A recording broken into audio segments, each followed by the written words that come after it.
Всем привет! Я ржал. Вы знаете, я очень сильно ржал, когда увидел, как Соловьев в программе «Москва-Кремль-Путин» по итогам поездки, вернее, по итогам сюжета о поездке Путина в Дагестан, где вот была показана в том числе и хроника 20-летней давности, начал сейчас расхваливать и Путина, и его окружение, нашу власть. Но это мужики.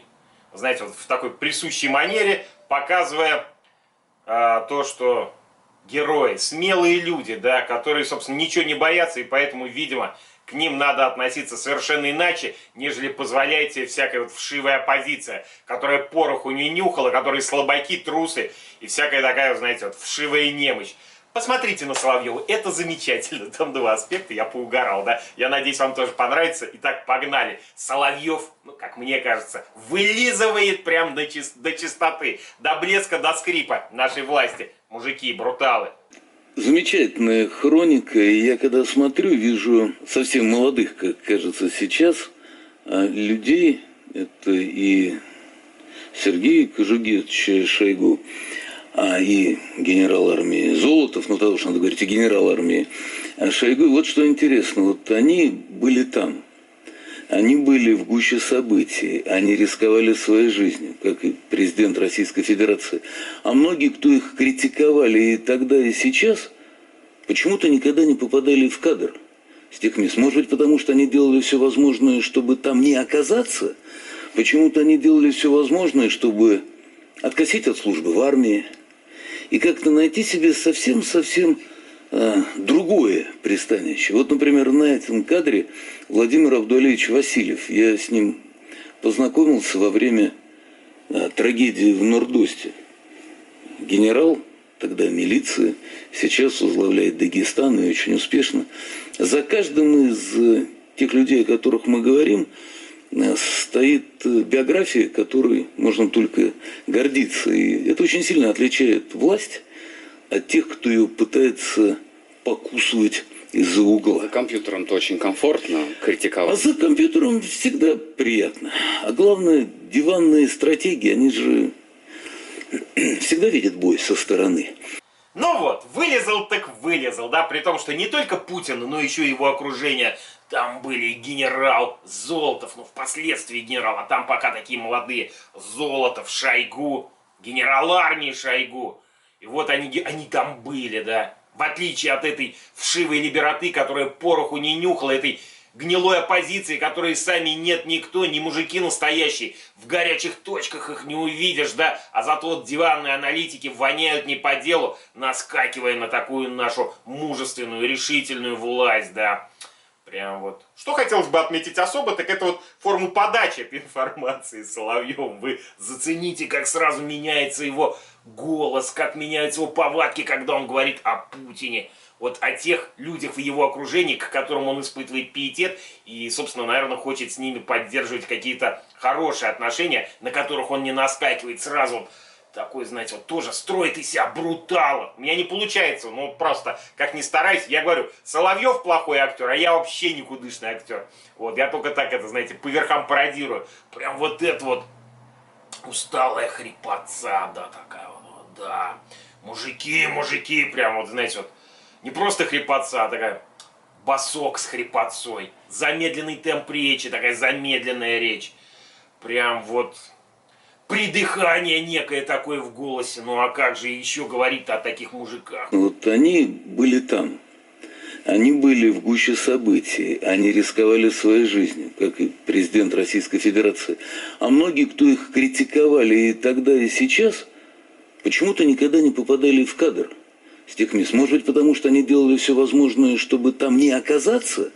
Почему-то они делали все возможное, чтобы откосить от службы в армии. Ну, короче, такая, знаете, усталая многозначительность, которая просто должна чувствоваться. Вот так вот всегда, когда он про Путина говорит. Вот, что смешным и нелепым кажется вот в этой подаче, когда Соловьев пытается донести, вот он, нет, точнее, вот они, настоящие мужики, не боятся, рискуют жизнью, летают. Пересмотрел я эту хронику, вот зацените видок того же Шойгу. Видок у Кожугетыча вот совершенно не генеральский, не бравый, никакой такой, знаете, неуверенный, я бы сказал, видок. чувак сидит, глаза бегают. Путин летит в Ботлихский район, в котором идут крупномасштабные боевые действия. Высочайший риск, что вертолет будет сбит. Сидят на скамейках. Рядом Сергей Шойгу. Путин направляется в кабину к пилотам, так лучше можно оценить обстановку. Я бы, если бы не побоялся соврать, сказал бы, что прям жвачку жует, что Шойгу откровенно трусит, откровенно менжуется, ему по внешнему виду вот откровенно не по себе. И рад бы он бы здесь не быть, но по долгу службы приходится, да, вот то же самое и Золотову. Кто его спрашивает? Вообще-то он охранник Путина был личный на тот момент, и, собственно, это его работа. Кто свой, кто чужой, разобраться непросто. Владимир Путин направляется на центральную площадь Ботлиха, а рядом Виктор Золотов с автоматом. Но то и дело, общение с людьми в самой гуще. Здесь защитники стоят. Здорово. Чтобы лучше было слышно, Путина просят говорить в микрофон. Микрофон давайте на микрофон. Откуда-то принесены кустарная колонка и звукоусилитель. Вы думаете, он так сильно стремился в горячую точку? Нет. Просто пришлось потому, что по работе... Да, и потом, они поехали туда, все, вы знаете, вот герои, да, была бы у них там командировочка месяца на 3, постоянные обстрелы, постоянные какие-то вылазки боевые, или, может быть, хотя бы по простреливаемым дорогам бы они поездили. Они в режиме совершенной секретности нагрянули, при том, что я думаю, что перед этим визитом тотально зачистили на земле все наземные службы и спецслужбы, и еще там постоянно баражировала авиация, то есть там, если кто только дернется, в кустах шевельнется, какой-нибудь зайчонка несчастный, не знающий про то, что Путин прилетел, я думаю, там все крошилось и прям все выжигалось в момент. Поэтому, знаете, вот, заскочили на пару часов в режиме совершенной секретности, под усиленной охраной. Территория была по-любому зачищена перед этим, прям вот капитально зачищена. Герои, да, герои. Можно сказать, что да, опасность некая была. Но насколько она была вероятной, насколько она была прям вот неизбежной, вот это вот другой вопрос. Поэтому мне кажется, что в принципе все эти утверждения о том, что рискуя жизнью, президент полетел в самое пекло, в самую гущу событий, несколько приукрашено, несколько краски сгущены и несколько все это преувеличено, опять же, для красоты слога, для того, чтобы значительности придать этому событию, сейчас придать событию, которое тогда произошло, вот, для того, чтобы было поярче, чтобы было посильнее впечатление. Путину-то вот, опять же, ему надо было поднимать свой рейтинг, ему надо было рисоваться перед народом, который его знать не знал, чего его ждать, а ему надо было в темпе набирать популярность, рейтинги, узнаваемость и показать себя сильным, решительным лидером. Но выглядели эти господа, и Шойгу, и тот же Золотов, как-то, знаете, не так бравурно, не так вот героически, как об этом сейчас, вот, я говорю, с этой хрипотцой, с этим придыханием, с этой интонацией, говорит Соловьев, вот. Картинка все-таки отличается от смысла, произносимого им, ну заткнули-знуто, ну вот герои. Герои! Куда нашей вшивой оппозиции, малохольной оппозиции, куда критиковать вот таких реально настоящих мужиков, настоящих героев, которые себя не жалеют и под пули, бандитские пули, лезут в самую гущу, чтобы поддержать ополченцев, чтобы сполна разделить все тяготы и лишения боевой операции, да, по спасению страны. Ну куда же без этого? Молодец, слезнул, да? А вот зацените еще, как отдельно зацените особо, как Соловьев, расхваливая Путина, расхваливая его окружение, ну вот опять же, можно сказать, что верхушку действующей власти, вот, на противоходе, на противопоставлении начал унижать оппозицию. Да, вот те, кто смеет критиковать Путина, кто позволяет себе что-то говорить, они там не были. Они не были. И вообще легко ругать, сидя за клавиатурой компьютера. Да. За каждым из тех людей, о которых мы говорим, стоит биография, которой можно только гордиться. И это очень сильно отличает власть от тех, кто ее пытается покусывать из-за угла. За компьютером-то очень комфортно критиковать. А за компьютером всегда приятно. А главное, диванные стратегии, они же всегда видят бой со стороны. У меня только один вопрос. Ладно, я даже, знаете, критиковать легко. За клавиатурой, вот перед камерой. Ну просто критика бывает разная. Просто огульно хаять — это одна история. Или по делу критиковать за косяки и просчеты, которых у Путина, как и у любого человека, у любого руководителя тоже хватает. Или нам из-за того, что он 20 лет назад для своей раскрутки сгонял в Дагестан, вообще ему все с рук спускать, да? И только позитивно оценивать происходящее, там, хвалить за повышение пенсионного возраста, за поднятие налогов, да, вот, Владимир Владимирович, ты красавчик. Вот за то, что ты сгонял 20 лет назад в Дагестан, когда там бои уже закончились, мы тебе все прощаем, в том числе и нарушение слова о том, что пенсионный возраст не будешь повышать. И спасибо тебе огромное за налоги, вот прям искренняя благодарность. Он что несет? И я говорю, вот он говорит, вот, ругать легко, да, но это ничего не значит, потому что эти вот диванные вояки, да что они стоят, да что они из себя представляют. Вот у меня просто одна просьба. Ругать плохо, ругать нельзя, ругать и недостойно, а хвалить. Вот все то же самое, что сказал Соловьев, но только слово ругать и критиковать заменить на хвалить. А вот еще легче хвалить власть, да, за компьютером, за клавиатурой, как они показали, стоя перед камерой. Он сам-то, Соловьев, во многих горячих точках был, много где пороху нюхал, показал себя геройски, а? Кто он такой, чтобы давать оценки тем людям, которые позволяют себе Путина критиковать якобы только на том основании, что их там не было, что они не видели, что такое контртеррористическая операция, а хвалить власть приятно за компьютером или стоя перед камерами в студии государственного телеканала, зная, что ты потом зарплатку получишь, охерительную зарплатку.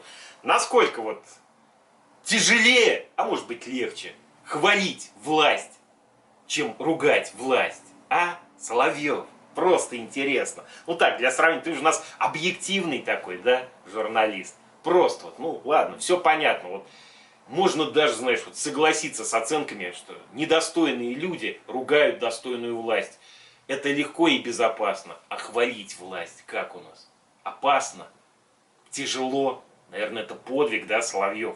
Подвиг, хвалить власть в наших нынешних условиях, это реально подвиг. Премию получишь за свой подвиг, а? Очередную. Мне кажется, да. Вот на пару с этим даже... Второй не очень так этот что-то подвизгивает. Основную премию все-таки получит Соловьев, да. Хвалить власть. Тяжело, опасно, рискованно. Но это реально трудовой подвиг. Да. Гораздо опаснее и тяжелее, чем ругать власть. Ругают власть недостойные. Хвалят власть достойные. Соловьев достойный.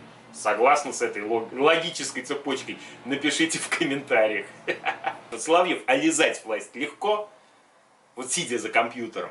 При том, что мы понимаем, что как бы они это делают в рамках своей программы за зарплату, которую они получают, выпуская эту программу. И, соответственно, ты можешь 10 раз быть искренен и верить в то, что ты говоришь, и искренне восхищаться Путиным, но ты за это зарплату получаешь. Поэтому получается, что ты озвучиваешь свое восхищение и любишь Путина за деньги. Насколько искренне тогда нам все-таки, как зрителям, стоит воспринимать вот эту хвалу и, наоборот, критику Соловьева, если мы понимаем, что он это произносит за деньги, за охренительное бабло. Опять же, все на уровне слухов, но якобы его гонорары вот, за работу на холдинге ВГТРК, там вместе с радио, разные эфиры, из которых он там скачет по разным программам, якобы, не знаю, но якобы 60 миллионов рублей в месяц, то есть 2 миллиона рублей в день. Вот насколько искренне похвала от такого человека в адрес другого человека, который и является гарантом его благополучия, благосостояния человека, который, собственно, пока находится у власти, вот у Соловьева будет все хорошо. И вот Соловьев его расхваливает. С хрипотцой, да. С такой подачей. Ну, заценили подачу, а? Актер больших и малых. А? Я прям завидую. Шучу, вру, не завидую. Ну, просто это все настолько глаз режет. Вам режет глаз? Нет? Как вам? Прочувствовали? Как и похвалил? Насколько убедительно Соловьев похвалил Путика? Извините, заговариваюсь, пыль летает. Путина. Путика. Путина. Владимира Владимировича, со всем уважением, Путина Владимира Владимировича, насколько искренне и по теме похвалил Соловьев. Ну и как вам? По делу убедительно размазал Соловьев вот эту вот гнилую, малохольную оппозицию, которая, не вставая с диванов и ни разу не побывав в горячей точке, позволяет себе критиковать таких реальных крутых мужиков, как Путин, Шойгу или генерал армии. Нет, генерал армии Шойгу или генерал Золотов. Имеет ли право вот эта такая вшивая оппозиция критиковать этих великих людей, рискующих собой, а? И как вам? Легко ли ругать власть, сидя за компьютером, будучи малохольной оппозицией? И, кстати, да, вот тоже напишите, что легче?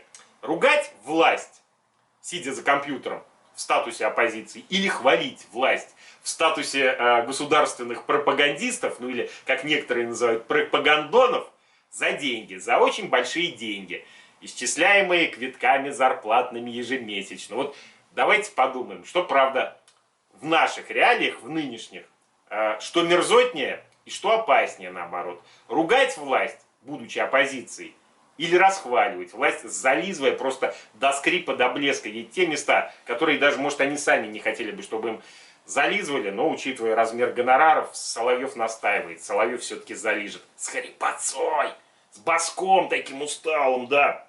Блин, у меня связки начали как-то аж болеть вот от этих пародий. Ладно, это мои проблемы. Я справлюсь. Подписываемся на мой канал, колокольчик оповещатель, за лайки и репосты отдельное спасибо. Если есть что написать, пишите в комментариях по теме ролика. Все, спасибо, пока.